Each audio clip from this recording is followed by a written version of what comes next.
Good morning students. देखिए हम अब ट्वेल्थ क्लास का चैप्टर नंबर 9 कोऑर्डिनेशन कंपाउंड कर रहे हैं और during this chapter we had discussed about the topic IUPAC nomenclature part 1। उसमें आपको मैंने कहाँ तक बताया था बच्चे? यहाँ तक मैंने बता दिया था आपको। यहाँ पे आगे देखिए क्या बताते हैं इसके अंदर। यहाँ तक मैं बता चुका था आपको। नेक्स्ट रूल क्या कहता है भाई? अगर हमारे पास इस टाइप का एग्जाम्पल आ जाए, ध्यान से समझना बच्चों, बहुत इंपॉर्टेंट टॉपिक है। यहाँ पे COEN की थ्राइस और Cl3 माइनस Cl3। ये देखो बच्चों, यहाँ पे क्या है, ये EN है मेरा, जो ये EN कम्प्लेक्स, ये एक्चुअली क्या होता है CH2NH2 और CH2NH2। ये हमारा इथेन 1,2 डाइमीन होता है भाई। इसको इथाइलिन डाइमीन भी बोल दिया जाता है। तो मैंने क्या बताया यहाँ पे, ये है जो इसको बोलते हैं इथाइलिन डाइमीन। ठीक है। अब यहाँ पे हम क्या लिखेंगे? क्या इसको मैं ऐसे लिखूँगा, ट्राई इथाइलिन डाइमीन, यानी 3 तो इथाइलिन है और 2 अमीन है। ऐसा मीनिंग सोचेगा ना एग्जामिनर, तो ये रॉन्ग हो गया हमारा। तो ये नेम इसका ऐसे नहीं बनेगा। In this case we had discussed about some important concept like, देखो अभी यहाँ पे क्या है मैंने बता दिया आपको। यहाँ पे क्या है, 3 इथाइलिन और 2 diamine. So here it this place of try, हम यहाँ पे ट्राई की जगह पे बच्चों ट्रिस यूज़ करेंगे। किसका यूज़ करेंगे? ट्रिस। तो यहाँ पे याद रखना, आप जब भी ऐसा केस हमारे पास आ जाए जिसके अंदर, अब देखो डाइमीन इसके अंदर हो गया, ट्राई हमने पहले लगा दिया, तो सिचुएशन कुछ गड़बड़ेशन में लगती है। तो ऐसे केस में बिस को हम डाई को बिस लिखते हैं, ट्राई को ट्रिस लिखते हैं, टेट्रा को टेट्रा किस लिखते हैं, पेंटा को पेंटा किस लिखते हैं और हेक्सा को हेक्सा किस। ठीक है। तो ये कुछ टर्म्स हमारी होती हैं जो यूज़ होंगी केमिस्ट्री के अंदर। So you will use tris at the place of, किसकी जगह पे? ट्राई की जगह पे। क्लियर? चलिए देखते हैं हम उस एग्जांपल को। क्या हो जाएगा? ट्रिस इथाइलिन डाइमीन, मतलब पूरा का पूरा जो कंसेप्ट है, पूरा इथाइलिन डाइमीन 3 बार जुड़ा हुआ है। और उस मीनिंग से आप क्या समझते थे? ट्राई इथाइलिन डाइमीन, मतलब 3 इथाइलिन है 2 अमीन है। तो अब देखो कुछ कंसेप्ट क्लियर हुआ ना। Tris ethylene diamine, cobaltate chloride, जितना भी क्लोराइड है, ऑक्सीडेशन स्टेट क्या है उसकी लिख दो यहाँ पे सिंपली। आगे चलिए, नेक्स्ट रूल क्या कहता है बच्चों? यदि एक से ज़्यादा लीजेंड जुड़े हुए हैं क्या सिचुएशन होगी? ये देखो इसमें 2 लीजेंड है, एक NO2 और एक NH3। 2 लीजेंड मेरे पास इसके अंदर प्रेजेंट है, एक नाइट्रो है बच्चों और दूसरा है अमीन। तो ऐसी सिचुएशन पे हम क्या करेंगे? नाइट्रो को लिख लेंगे, यानी स्मॉल लेटर में तो लिखना, ये रूल ये कहता है नाइट्रो। ये मेरे पास क्या है भाई? नाइट्रो। ठीक है, नाइट्रो। और दूसरा क्या है मेरे पास? अमीन। तो देखो अल्फ़ाबेट का यूज़ करो।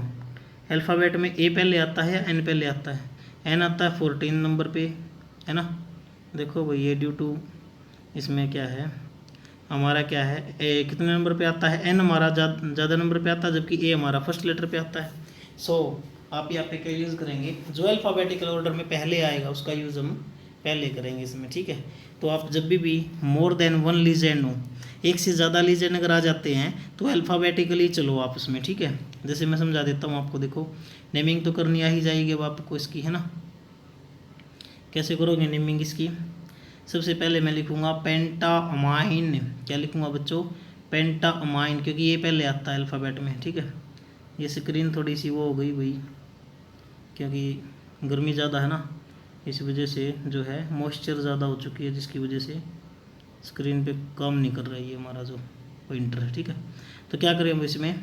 पेंटाअमाइन, ये हो गया अभी मेरा पेंटाअमाइन। अमाइन में बच्चों 2 M है, डबल M है, याद रखना, ये भी गलती मानी जाती है इस टॉपिक में। पेंटामाइन क्यों मैंने पहले लिखा, नाइट्रो क्यों नहीं लिखा? बिकॉज A पहले आता अमाइन का, पेंटा का कोई रोल नहीं होता यहाँ पे। पेंटाअमाइन, फिर नाइट्रो, फिर central metal atom iron, third iron, third कहाँ से आया? मैंने निकालना सिखाया था बच्चों। ये थर्ड लिखना कोई ज़रूरी भी नहीं है, आप इसको इग्नोर कर सकते हो। आप रूल के अंदर ये लिखा हुआ है कि अगर ऑक्सीडेशन स्टेट ना भी लिखोगे IUPAC नोमेनक्लेचर में तो चलेगा, बट गलत नहीं लिखोगे आप। ठीक है। तो यहाँ पे मेरा जो थर्ड है वो मैं लिख दिया है, यहाँ पे लिख दिया मैंने। ये रूल है कि ना भी लिख सकते हो आप इसको, अगर नहीं आता तो छोड़ दो, इग्नोर कर दो। तो थर्ड मैंने कहाँ से निकाला बच्चों? आप समझ गए होगे, इसकी ऑक्सीडेशन स्टेट निकाली मैंने, एक्स मान के निकालते थे ना, कैलकुलेट कर सकते हो आप इसको। थर्ड, और क्लोराइड लास्ट में लिखा मैंने, क्योंकि ये एनाइन है, सबसे लास्ट में नेमिंग होगी इसकी। याद है या भूल गए आप बच्चों? मैंने क्या बताया था? सबसे पहले कैटाइन की नेमिंग होगी, उसके बाद हमारा जो किसकी नेमिंग होगी? कैटाइन के बाद लीजेंड की नेमिंग होगी, फिर सेंट्रल मेटल एटम की नेम होगी, finally we will named after that is anion. Anion की नेमिंग सबसे लास्ट में करेंगे, ठीक है। चलिए वन मोर एग्जांपल, ये मेरे पास एग्जांपल है। यहाँ पे मैंने ये एग्जांपल इसलिए दिया आपको, NO2 की जगह नाइट्रो की जगह मैं ONO यूज़ कर सकता हूँ, इसको नाइट्राइटो बोलोगे बस, नाइट्राइटो। ये दोनों तरह के एटम डोनेट कर सकता हूँ दोनों तरफ से। एम्बीडेंटेट लीजेंड है बच्चों, एम्बीडेंटेट पता था ना, जो दोनों अपना डोनेट एटम चेंज कर सकता है। तो बताओ क्या नाम होगा इसका? नाइट्राइटो तो बाद में ही आएगा, penta amine nitrito iron third chloride, ऐसा नाम हो जाएगा, ठीक है। वन मोर एग्जांपल, ये एग्जांपल हमने लिया, इसका नेमिंग क्या होगा बच्चों? CONS थ्राइस और उसकी पावर 5 ClCl2। ये एग्जांपल मैंने इसलिए लिया है, एक तो Cl ब्रैकेट के अंदर है, यू कैन सी, एक Cl2 ब्रैकेट के बाहर। तो मैंने आपको बताया था बच्चों स्पेशली, अंदर वाला तो क्या होता है लीजेंड और बाहर वाला क्या होता है एनायन। सो इसका नाम पहले लिया जाएगा, इसका बाद में, और इसका नाम क्लोरिडो या क्लोरो होगा। इसका नाम क्लोरिडो भी लिख सकते हो आप, क्लोरो भी लिख सकते हो, जबकि इस बाहर वाले का नाम क्लोराइड होगा डायरेक्टली, ठीक है। This example Cl2 is at ligand and Ca2 हमारा जो Cl2 है वो लीजेंड की तरह बिहेव करता है। ये क्या लिख दिया यहाँ पे? Cl2 legend and non complex, so we know that the Cl is inside the square bracket is named as a chloro। ये इसने थोड़ी सी मिस्टेक लिखी थी भी यहाँ से। इन दिस एग्जाम्पल यहाँ पे Cl आएगा, Cl is act as legend and Cl2 is acting as, ये मेरा क्या है, बाहर की तरफ जो हमारा आयन है वो एनायन, ठीक है। इसलिए मैंने आप बताया, ठीक है, यहाँ पे क्या कि जो हम Cl है स्क्वायर ब्रैकेट के अंदर जो मेरा लिया गया उसको तो हम क्लोरो लिखेंगे, और जो बाहर उसको क्लोराइड लिखेंगे। So will write the IUPAC name of this concept, ठीक कर लेना इसको। क्या लिखोगे? पेंटा अमाइन क्लोरो, क्योंकि अमाइन का ए पहले आता है, सी बाद में आता है क्लोरो का। सो पेंटा अमाइन क्लोरो कोबाल्ट, ये देखो पॉजिटिव चार्ज है ना ऊपर, तो कोबाल्ट ही नाम आएगा इसका। अगर नेगेटिव, ये हमारा कैटायन एनायनिक कॉम्प्लेक्स होता है, नेगेटिव चार्ज होता है इस एंटिटी के ऊपर, तो क्या नाम आता है बच्चों? कोबाल्टेट। यहाँ पे बट कोबाल्ट ही लिखा है डायरेक्ट, ठीक है, क्लियर। सो आप क्या करोगे भाई, यहाँ पे लिखोगे कोबाल्ट थर्ड क्लोराइड, समझ गए होगे बिल्कुल अच्छे से। So it is important to know that how we write the structure of अबो कॉम्प्लेक्स कंपाउंड। बैलेंस कर लो, चार्ज इनका अपने आप लिखा जाएगा फिर, ठीक है, क्लियर। जैसे मेरे पास ये दो आयन है, आपकी बारी, ये देखो यहाँ पे इसका नाम क्या हो जाएगा बच्चों? हेक्सा अमाइन कोबाल्ट थर्ड, है ना। और यहाँ पे क्या हो जाएगा? हेक्सा क्लोरो कोबाल्टेट, क्योंकि ये नेगेटिव चार्ज है तो कोबाल्टेट आएगा, और ये पॉजिटिव चार्ज है तो इसमें कोबाल्ट आएगा। दोनों एग्जांपल मैंने बता दिया आपको यहाँ पे बेसिकली। ये देखो सबसे अच्छा एग्जांपल हमने लिया है, एक बड़ा एग्जांपल। इस एग्जांपल में देखो कितने लीजेंड लिए गए बच्चों यहाँ पे? Iron, NH3, amine, aqua, cyano और chloro. In this we write alphabetically, मैंने बताया ना अल्फ़ाबेटिकली लिखोगे, तो मैंने सबके नाम लिख लिए यहाँ पे। अमीन का ए पहले पे आता है, एक्वा का ए भी पहले पे आता है, साइनो और क्लोरो। तो ये तो गड़बड़ हो गई, क्यों? क्योंकि अल्फ़ाबेटिकल ऑर्डर में दो मिल गई हमारे, दो तो इसमें ए हैं, दो हमारे सी हैं। सो कोई बात नहीं बच्चों, क्या करोगे आप, जैसे रीजनिंग के क्वेश्चन करते हो ना रीजनिंग टॉपिक में, वैसे यहाँ पे डिक्शनरी में देखो पहले कौन आता है, ए के बाद चेक कर लो ना, ए के बाद कौन आएगा? एम है इसमें, जबकि इसमें क्यू है, तो एम पहले आता है या क्यू पहले आता है? बताओ, बोलो कौन पहले आएगा? ए पहले आएगा या क्यू पहले आएगा? सॉरी, एम पहले आएगा क्यू पहले? एम तो 13 पे आता है, क्यू कितने पे आता है भाई हमारा? 17 पे, है ना। सो हम इसको फर्स्ट को प्रेफर करेंगे पहले, क्योंकि अल्फ़ाबेटिकल ऑर्डर में अगर फर्स्ट हमारा सेम हो जाता तो सेकंड से देख लो ना, क्या बड़ी बात है। देखो थर्ड वाला कौन सा आएगा? क्लोरो, क्योंकि सी के बाद H 8 पे आता है, जबकि सी के बाद Y हमारा 25 पे आता है ना। समझ गए ना कंसेप्ट बच्चों।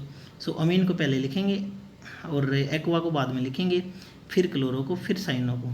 You will write the IUPAC name now we are writing IUPAC name. Diamine, yes, because there are two amines. Diamine, diaqua, yes. Chloro, yes, single chloro. Cyano, yes, cyano. इसकी ऑक्सीडेशन स्टेट निकाल लेंगे हम, कितनी आएगी? 3 आएगी। Third लिखेंगे, third लिखने के बाद क्या लिखेंगे? आयन लिखेंगे, क्योंकि इसके ऊपर आयन है। आयन लिखो या मत लिखो भाई, नो प्रॉब्लम।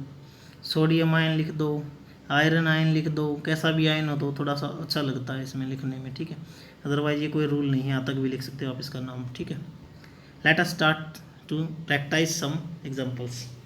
देखिए कुछ एग्जांपल आपके लिए लेके आया हूँ, वो ट्राई करेंगे और ये कॉपी में उतारेंगे बच्चों साफ साफ इन एग्जांपल्स को, ठीक है।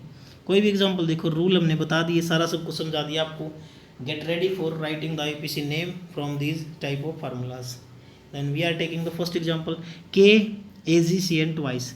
बताओ बच्चों, सबसे पहले किसका नेम होगा? कैटायन का। यहाँ इस एग्जाम्पल में मेरा कैटायन पोटेशियम है, so I will write potassium. Potassium मैंने लिख दिया, फिर मैं क्या करूँगा, इसका नाम लिखूँगा बच्चों CN2। CN2 यहाँ पे क्या है भाई, CN2 हमारा साइनो ग्रुप होता है, लेकिन इस बुक में बुक है, मैंने बताया ना, क्लोरिडो साइनो साइनिडो, कईयों में आपको साइनिडो भी मिलेगा, तो कोई दिक्कत नहीं है, ये आप साइनो लिखो या साइनिडो लिखो, गलत नहीं होगा बिल्कुल भी, ठीक है। तो यहाँ पे क्या लिख दिया, पोटेशियम डाई साइनिडो, और सिल्वर को क्या बोलते हैं बच्चों, एर्जेंटेट, क्योंकि ऊपर कैसा, अगर बाहर इसके देखो कैटायन है पोटेशियम, तो एंटिटी पे कैसा चार्ज होगा, डेफिनेटली नेगेटिव, जो इसको बैलेंस करेगा पॉजिटिव का नेगेटिव। सो नेगेटिव के कारण इसका नाम अर्जेंटेट, सिल्वर नहीं होगा बल्कि अर्जेंटेट हो जाएगा। यहाँ पे 1 लिख दिया इसने, मतलब इसकी ऑक्सीडेशन स्टेट 1 आएगी, है ना।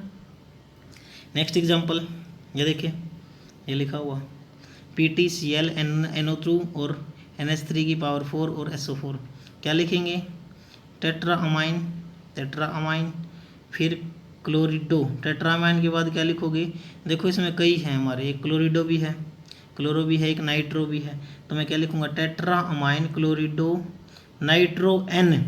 कई बार बच्चों क्या करते हैं, अगर NO2 दे दिया तो हम क्या है, नाइट्रो के साथ N भी लिख देते हैं, इसका N काउंट नहीं होता, ये नाइट्रो का N लिख देते हैं इसके आगे। तो tetra amine chlorido nitro N platinum 4 sulphate, ये होता है बच्चों SO4, क्या होता है, सल्फेट, ठीक है। तो हो गया क्लियर आपको बिल्कुल, है ना। नेक्स्ट एग्जांपल देखिए,